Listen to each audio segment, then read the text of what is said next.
Count 28, defendant is guilty of the crime of rape in the first degree. He's the portrait of crushing contrast.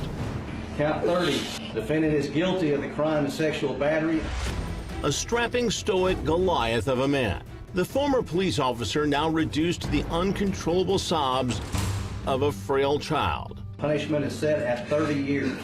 Punishment is set at 8 years. Punishment is set at 12 years. You will be remanded to the custody of the Oklahoma County Sheriff. An astonishing 263 years behind bars, a sentence that rocked the nation and emotionally paralyzed the Holtzclaw family. I wanted to see for myself, could my brother have done this? I wanted to know myself. A policeman branded a predator who targeted the marginalized and the voiceless. How do we call the police on the police? Oklahoma City veteran sex crimes detective Kim Davis, now lauded as a tireless warrior for bringing down the 240-pound, 6'2" cop. I'm not a hero, I just did my job. It was June 2014. Holtzclaw headed home in his patrol car, but he had turned off his computer and GPS, and it's against protocol to shut down those functions. Holtzclaw pulled over 57-year-old Janie Liggins, a daycare worker who said she had been playing cards with friends. He said he stopped me because he saw I was swerving. As he was patting me down, he said, "Now let me know if you got any illegal drugs on you." Holtzclaw says she admitted to having taken a puff or two of weed, and he found hydrocodone pills in her purse. I said, "What, you want me to pull my pants down?" He took his flashlight and shined it between my legs. And I'm like, "Oh, sir, you're not supposed to do this." That's when he unzipped his pants and took his genital out. And he put his hands on the top of his car. And he said, "Come on, I don't got all night." And I kind of gave him just a little bit of what he wanted. Holtzclaw, finding no cause for arrest, let her go. I just thank God I lived to tell the story. Janie immediately went to police and submitted to a sexual assault exam. She had no reason to make it up.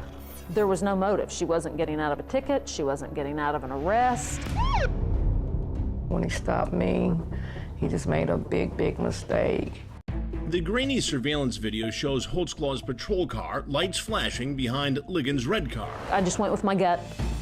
When Holtzclaw reported for duty the next day, you have the right to remain silent.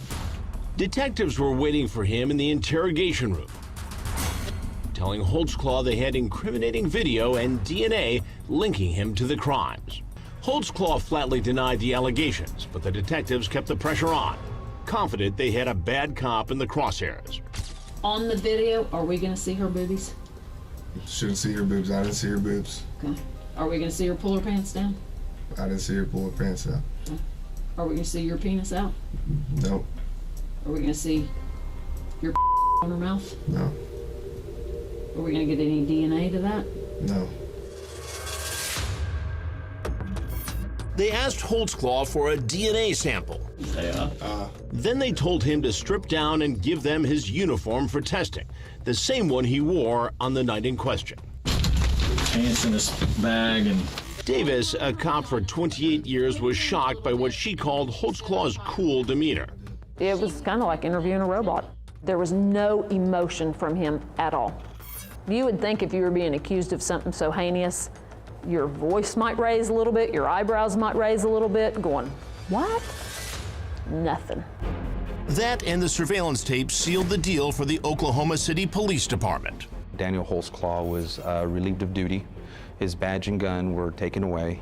But even more frightening, Detective Kim Davis was convinced where there was smoke, there was fire. There had to be more. Detective Davis and partner Rocky Gregory fear they've got a serial predator on their hands. In his mind, they're throwaways. Nobody believes them, and if they do believe them, who cares? Detectives re-examined the case of 43-year-old Terry Morris, who told police a month earlier that Holtzclaw had found her with a crack pipe, threatened her with jail, and told her to expose herself and give him oral sex. I was so scared. I just wanted him to leave me alone. Terry Morris told detectives the incident happened downtown out of Holtzclaw's patrol area. It didn't seem that far away from the city rescue mission. Another story Holtzclaw denied. Did you offer to take anybody to the city rescue mission? No, I don't offer anyone because I don't like going there. And then stunning new evidence that would kick the Holtzclaw investigation into overdrive. DNA found on the inside and outside of the fly of Holtzclaw's uniform pants. And it didn't belong to Janie Liggins, Terry Morris, or even Daniel's own girlfriend. From that point on, Kim Davis's mission was to find who was the pattern of the DNA, who matched that DNA. Police officer. She claims raped her while handcuffed. His private is out. The worst conduct that I have ever seen. Tell me about that stop. The Daniel Holtzclaw case touched down with the force of an Oklahoma tornado. A warning for our viewers, the content of this report is graphic. The sensational story of a sex-crazed cop screams sizzling headlines. And journalist Allie Meyer of our affiliate KFOR was reporting from the very beginning. This was a fascinating case for this community in almost every way. Really devastating for parts of this community that felt targeted by the accused. 2 alleged victims had come forward. It's horrifying just to rehash all those memories. You saw something? No, I don't know. I saw, yeah, him driving me between the 2 buildings, that street. I don't know what was on the other end. It seemed like an alley. And the most damning evidence so far? Unidentified female DNA was found on the outside and inside of the zipper of Holtzclaw's uniform pants. The first thing Kim Davis thought is, a cop doesn't just wake up and start raping women one day. Detectives worked furiously to find other victims. The victims didn't come forward because they didn't think we'd believe them. Fearing Daniel Holtzclaw was a sex predator who intimidated his victims into keeping quiet, Detective Kim Davis had to find a way to help others come forward without fear. We pulled all the crime information logs. We went through them by hand looking for his unit number, and we wrote down everybody he ran.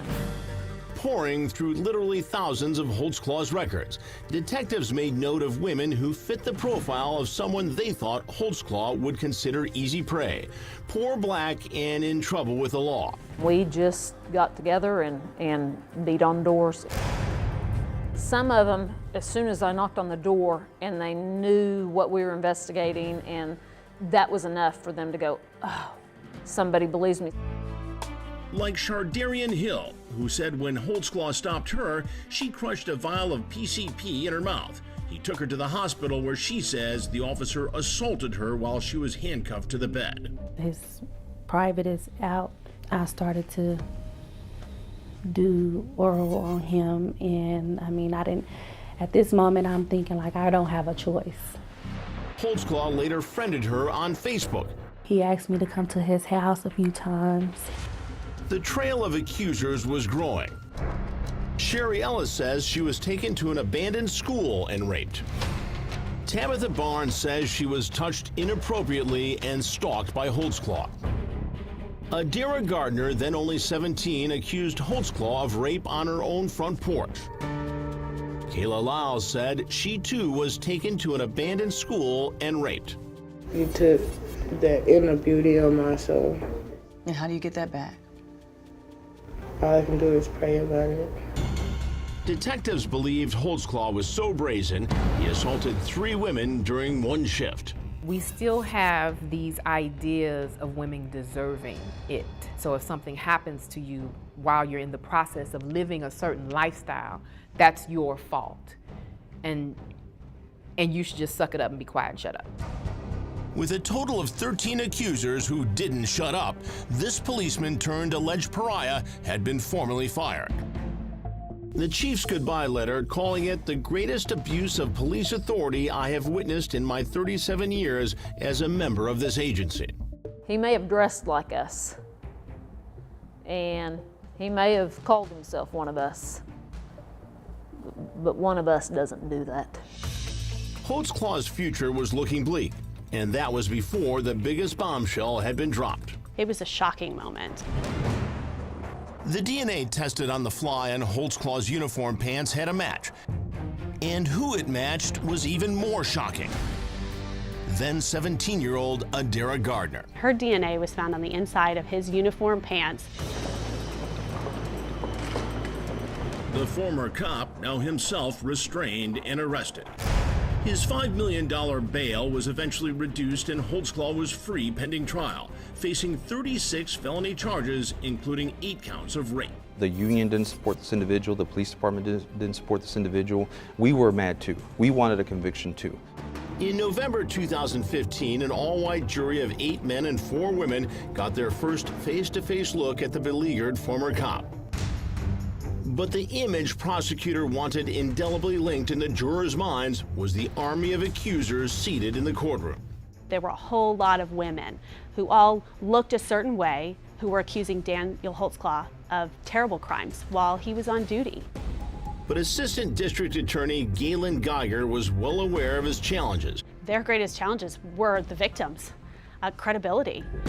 The prosecution needed the jury to see past their histories. That doesn't make somebody unrapeable because they're poor and they're black. What you heard over and over again in Oklahoma City from people all around town is, well, how could so many women be lying? I think it had a lot of weight with the jurors, too.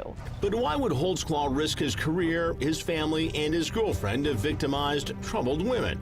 Rape is power. And because you have a gun on your hip, and because there are so many things that you can change in my life, that's all the thrill and the excitement a predator needs. There was circumstantial evidence. They relied a lot on the GPS of his Oklahoma City police patrol car. And it shows the officer's route, where he worked. That's his unit number right there. So it was actually very easy for us to corroborate the stories of the victims. Detectives say Holtzclaw could be tracked to every location on the date the women said they were assaulted. Every girl that we talked to, we would full-blown interview them first. They would tell us, he stopped me here, he assaulted me here, he drove me here, then he drove me over here and dropped me off. I would go pull their AVL, and it was dead on every time. For prosecutors, the bulletproof evidence was the speck of skin cell DNA found on Holtzclaw's pants that matched then 17-year-old Adira Gardner. Prosecutors would tell the jury in closing arguments that the DNA came from vaginal fluid. And prosecutors were convinced Daniel Holtzclaw would burn. And we're going to ask the judge to make sure that this defendant never sees the light of day. Everything people think they know about the Daniel Holtzclaw case is wrong. Daniel Holtzclaw was cut from law enforcement cloth, both parents career cops. Describe your brother. What kind of a guy is he? He's very open, a very honest person. His father's a pillar in the community. His mother is as sweet as pie. Daniel was a big boy with big ambition who nearly made it to the NFL. When that didn't happen, the badge was his destiny. What was it like to see your son graduate from the academy himself? It was a very proud moment for me. Daniel had a beautiful girlfriend to whom he often quoted the Bible. Hello? Hey, Dan, it's Chris Hansen. How are you? In my own conversation with Daniel, he made an impassioned plea. What's the single biggest thing you can tell people that, in your mind, proves your innocence? All I've ever wanted from day one is just to please lay out the facts. Lay out the facts and take it from there. That's all I want. And now, for the first time, Crime Watch Daily breaks down the defense team's case, which it says proves Daniel Holtzclaw deserves a new trial. I'm not going to allow Daniel Holtzclaw to become the poster child for cops who have gone bad. We want life! How many women does it take? This is a textbook case of grave miscarriages of justice. They've got to fight this battle in two courts: the courtroom of law and the courtroom of public opinion. The police chief announced it was the worst case of abuse of authority he'd seen. The investigation isn't even complete, and people say, oh, well, he must have been guilty. In the beginning, there were 21 accusers, including one man. But cops dropped 8, including Shanice Barksdale, who was even prosecuted for lying. You were probably getting ready to have to say you're sorry to a whole lot of women. The prosecution had no corroborating witnesses and not a single piece of direct evidence. The defense says Holtzclaw showed he had nothing to hide in his interrogation. You got any questions about all this? I'm like, God bless. I want DNA, I want everything, I want to get it done. He's like, take my clothes, take my computer, take my phone, give me a lie detector. The defense challenged the many accusers who said Holtzclaw's genitals suddenly appeared, even though he wore compression underwear with no opening. Anyone with any common sense knows that you're just not going to be hanging there when you're wearing compression shorts that have no front on it. It takes several minutes for him to untangle all of the suspenders and the extenders. The defense argues that detectives stuck with a weak case went on a witch hunt. They went out and found women that he had stopped and said, oh, by the way, we have a bad police officer that we're looking at and that we need your help. He's a pretty bad guy. He's having women do different things. We'll take care of these warrants and we'll take care of issues that you have, but if you work with us. Did this officer sexually assault you? Take the case of Carla Raines, who accused Holtzclaw of making her expose her breasts. In this police audio interview provided by a former member of the defense team, she first denies it multiple times. Have you ever come to any contact where an officer has been inappropriate? No. You ever had to expose yourself to him? No. But you wasn't asked if you had any drugs on you, anything like that, and you had to expose myself. Within the past year, I really can't really recall. Because I don't be on the streets no more. How did you get my name anyway on something like this?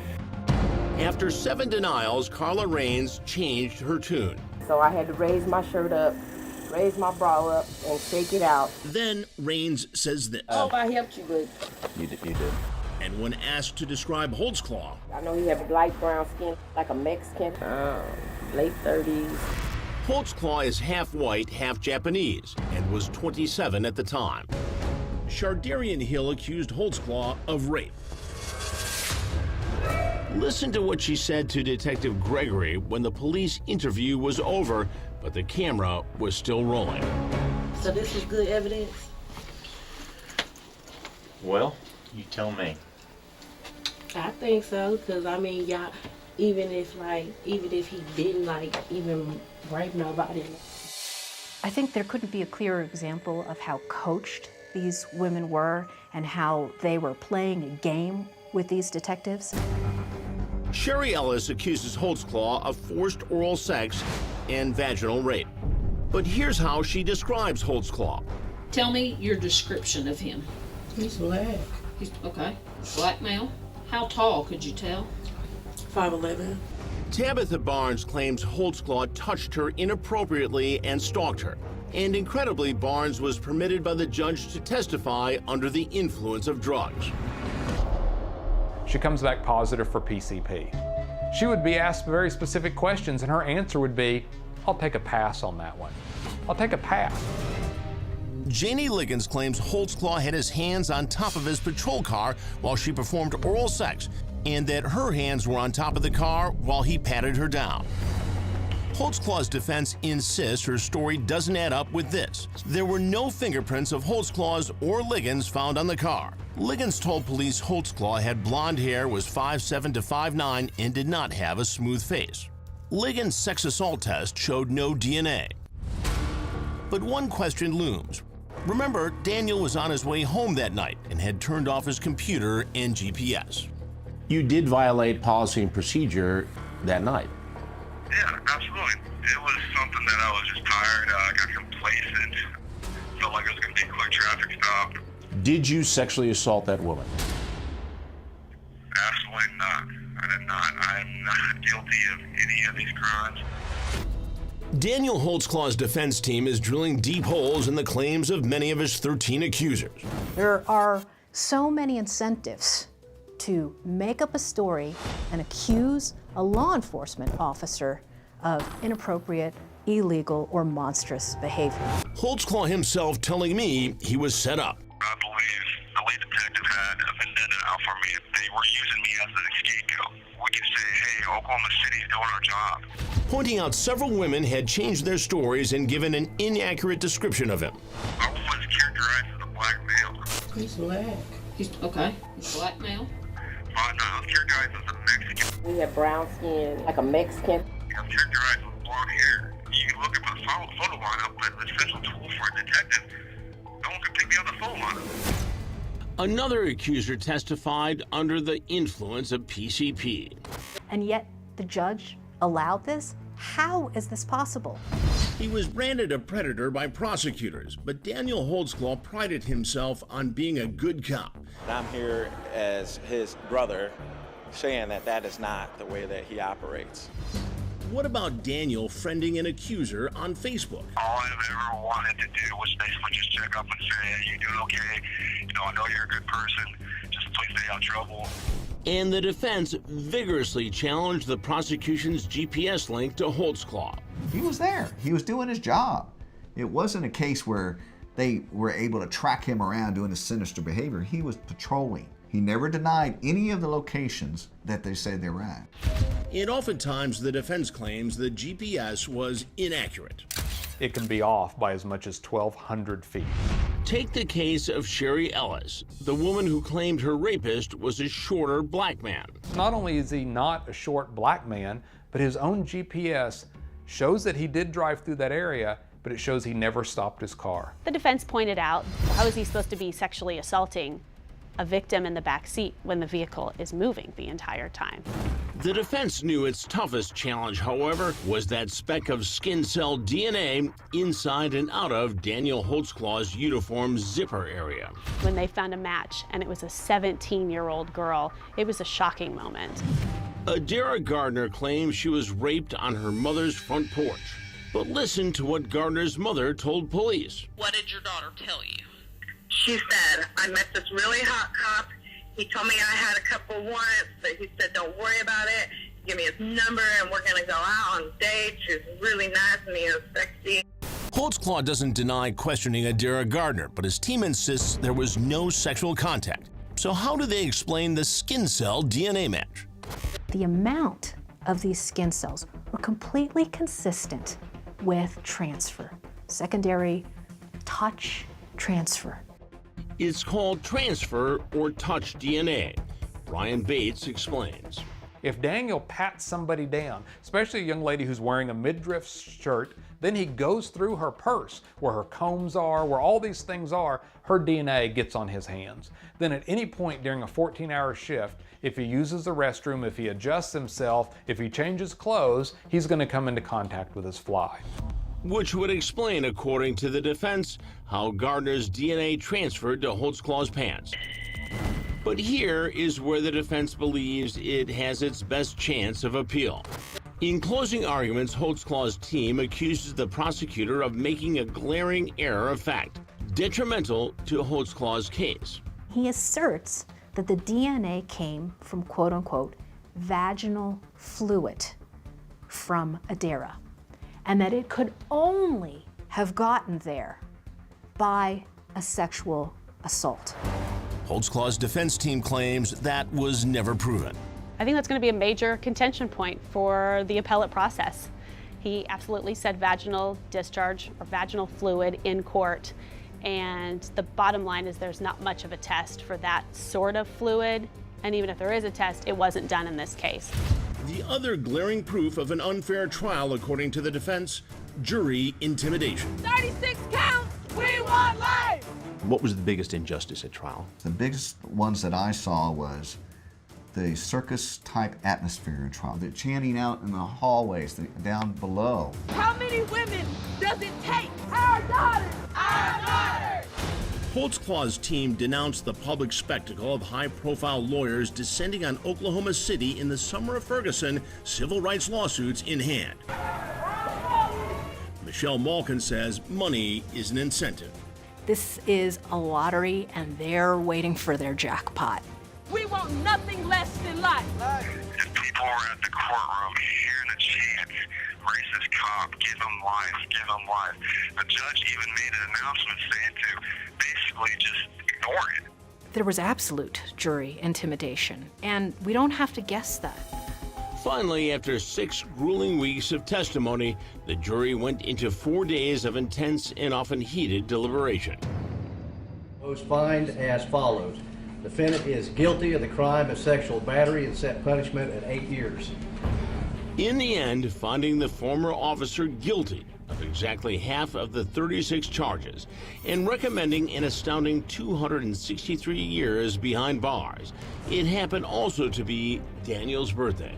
Happy birthday to you. While supporters of the victims rejoiced, Holtzclaw cried and mouthed to jurors and his anguished family, "I didn't do this." Despite the verdict, his family members tell me they have not lost faith. What has this done to your family? I mean, it's torn us apart. I mean, we're still fighting together, but it's torn us up in our hearts because we know that Daniel is innocent. The jury acquitted Daniel in 5 of the 13 cases, including Shardarian Hill, who said she was raped in a hospital bed, and Carla Raines, who 7 times denied she had been assaulted before changing her story. The jury did convict Holtzclaw in 8 cases, including Janie Liggins, where the only evidence was her word in a grainy visual of the traffic stop. They also believe 17-year-old Adara Gardner, whose DNA was on Daniel's fly. Well, I mean, I'm not a DNA expert. They told us it was DNA from the vaginal fluid from a 17-year-old. The DNA people are pretty boring, to be honest with you. In the case of Sherry Ellis, who said her attacker was short and black, and the GPS did not match her story, Holtzclaw was convicted on all counts. On Ellis's case alone, Holtzclaw got 63 years. Tabitha Barnes, who testified on PCP, Holtzclaw was convicted on 3 of 5 counts. Sometimes you wonder, I mean, with the stuff you hear, did we get it right? I mean, honestly, I think we did. Is this how the criminal justice system is supposed to work in America? Why is it that they just sort of picked and chose who to believe, not based on the evidence or the facts? We took it count by count, went over it, discussed it, guilty or not guilty, and put it in a pile. We didn't split the baby. Some jurors admitted they were concerned by the outside disruptions, but Speaks insists it did not impact their verdict. The subject was never breached that if we don't find him guilty, there's going to be riots like Ferguson.